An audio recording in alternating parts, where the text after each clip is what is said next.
व्यापक, ब्रह्म, अजेय, संपूर्ण ब्रह्मांड के ईश्वर और करुणा की खान श्री रामचंद्र जी ने पूछा, लक्ष्मण कहाँ है? तब तक हनुमान उन्हें ले आए। छोटे भाई को इस दशा में देखकर प्रभु ने बहुत ही दुख माना। जाम्बवान ने कहा, लंका में सुषेण वैद्य रहते हैं, उसे ले आने के लिए किसी को भेजा जाए। हनुमान जी छोटा रूप धर कर गए और सुषेण को उसके घर समेत तुरंत ही उठा लाए। सुषेण ने आकर श्री रामचंद्र जी के चरणारविंद में सिर नवाया। उसने पर्वत और औषध का नाम बताया और कहा कि हे पवन पुत्र, औषधि लेने जाओ। श्री राम जी के चरण कमलों को हृदय में रखकर पवन पुत्र हनुमान जी अपना बल बखान कर, अर्थात मैं अभी लिए आता हूँ, ऐसा कहकर चले। उधर एक गुप्तचर ने रावण को इस रहस्य की खबर दी। तब रावण काल नेमी के घर आया। रावण ने उसको सारा मर्म, सारा हाल बतलाया। काल नेमी ने सुना और बार बार सिर पीटा, खेद प्रकट किया। उसने कहा, तुम्हारे देखते देखते जिसने नगर जला डाला, उसका मार्ग कौन रख सकता है? श्री रघुनाथ जी का भजन करके तुम अपना कल्याण करो। हे नाथ, झूठी बकवास छोड़ दो।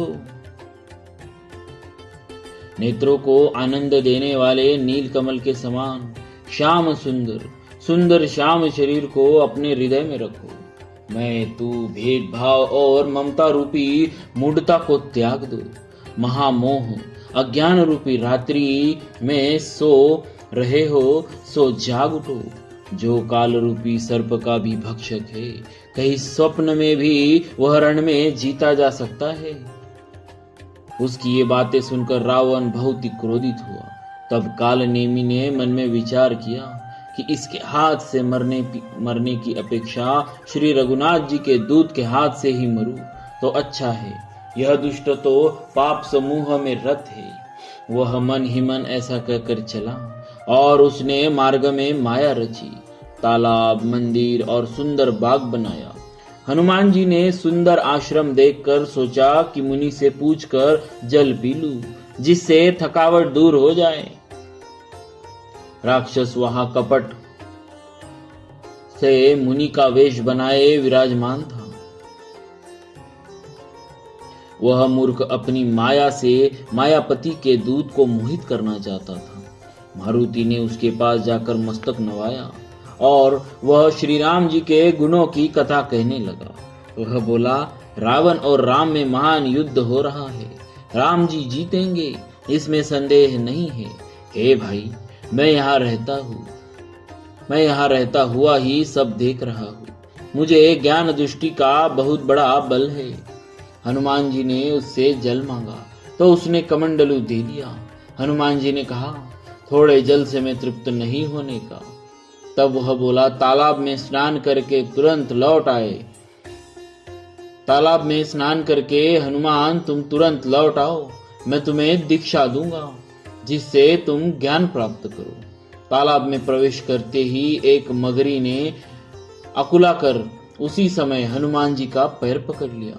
हनुमान जी ने उसे मार डाला। तब वह दिव्य देह धारण करके विमान पर चढ़कर आकाश को चली। उसने कहा, हे वानर, मैं तुम्हारे दर्शन से पाप रहित हो गई। हे तात, श्रेष्ठ मुनि का शाप मिट गया। हे कपि, यह मुनि नहीं है, घोर निशाचर है।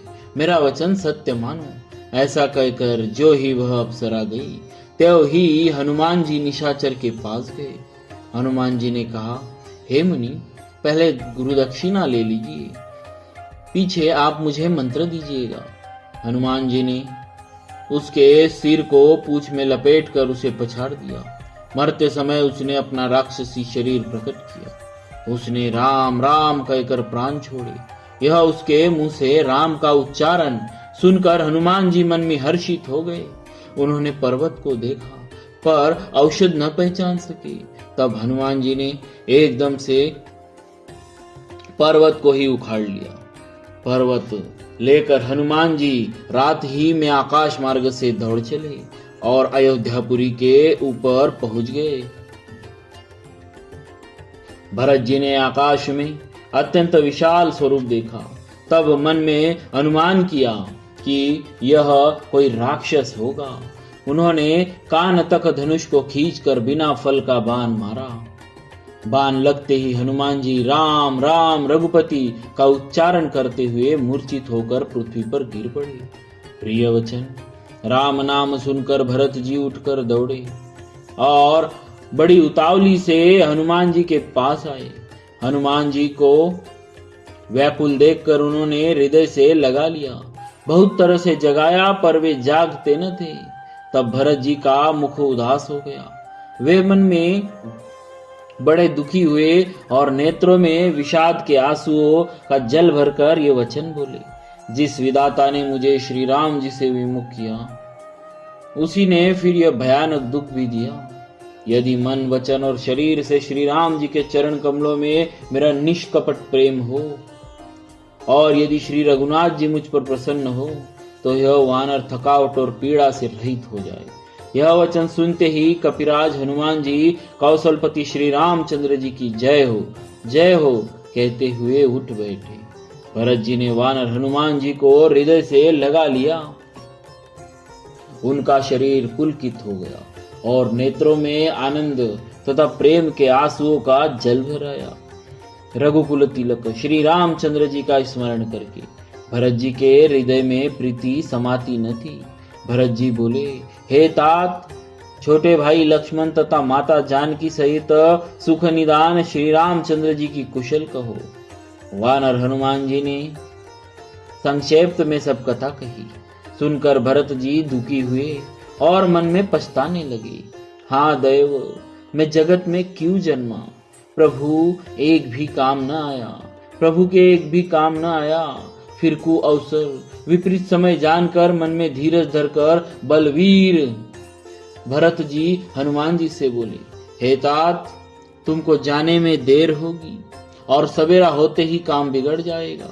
अतः तुम पर्वत सहित मेरे बाण पर चढ़ जाओ। मैं तुमको वहां भेज दूंगा जहां कृपा के धाम श्री राम जी है। भरत जी की यह बात सुनकर एक बार तो हनुमान जी के मन में अभिमान उत्पन्न हुआ कि मेरे बोझ से बाण कैसे चलेगा, किंतु फिर श्री रामचंद्र जी के प्रभाव का विचार करके वे भरत जी के चरणों की वंदना करके हाथ जोड़कर बोले, हे नाथ, हे प्रभु, मैं आपका प्रताप हृदय में रखकर तुरंत चला जाऊंगा। ऐसा कहकर आज्ञा पाकर और भरत जी के चरणों की वंदना करके हनुमान जी चले। भरत जी के बाहुबल, शील, सुंदर स्वभाव, गुण और प्रभु के चरणों में अपार प्रेम की मन ही मन बारंबार सराहना करते हुए मारुति श्री हनुमान जी चले जा रहे हैं। वहां श्री लक्ष्मण जी को देखकर श्री राम जी साधारण मनुष्य के अनुसार समान वचन बोले, आधी रात बीत चुकी,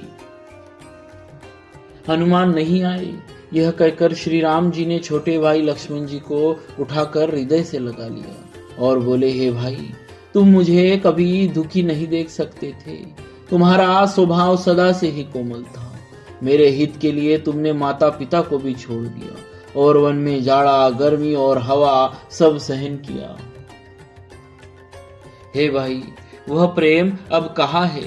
मेरे व्याकुलतापूर्ण वचन सुनकर उठते क्यों नहीं? हे लक्ष्मण, यदि मैं जानता कि वन में भाई का बिछोह होगा तो मैं पिता का वचन, जिसका मानना मेरे लिए परम कर्तव्य था, उसे भी नहीं मानता। पुत्र, धन, स्त्री, घर और परिवार ये जगत में बार बार होते हैं और जाते हैं, परंतु जगत में सहोदर भाई बार बार नहीं मिलता। हृदय में ऐसा विचार कर, हे तात, जागो। जैसे पंख बिना पक्षी, मणि बिना सर्प और सूर्ण बिना श्रेष्ठ हाथी अत्यंत दीन हो जाते हैं।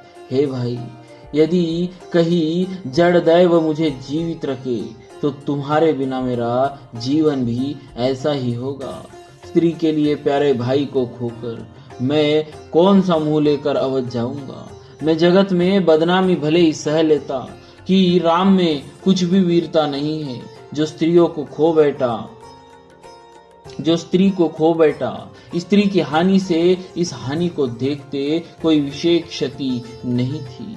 अब तो हे पुत्र, हे भाई, मेरा निष्ठुर और कठोर हृदय यह अपयश और तुम्हारा शोक दोनों ही सहन करेगा। हे तात, तुम अपनी माता के एक ही पुत्र और उसके प्राणधार हो। सब प्रकार से सुख देने वाला और परम हितकारी जानकर उन्होंने तुम्हें हाथ पकड़कर मुझे सौंपा था। मैं अब जाकर उन्हें क्या उत्तर दूंगा। हे भाई, तुम उठकर मुझे सिखाते समझाते क्यों नहीं। सोच से छुड़ाने वाले श्री राम जी बहुत प्रकार से सोच कर रहे हैं। उनके कमल की पंखुड़ी के समान नेत्रों से विषाद के आंसुओं का जल बह रहा है। शिव जी कहते हैं, हे उमा, श्री रघुनाथ जी एक अद्वितीय और अखंड वियोग रहित है। भक्तों पर कृपा करने वाले भगवान ने लीला करके मनुष्य की दशा दिखलाई है। बोलिए श्री सीताराम जी महाराज की जय। भक्तवत्सल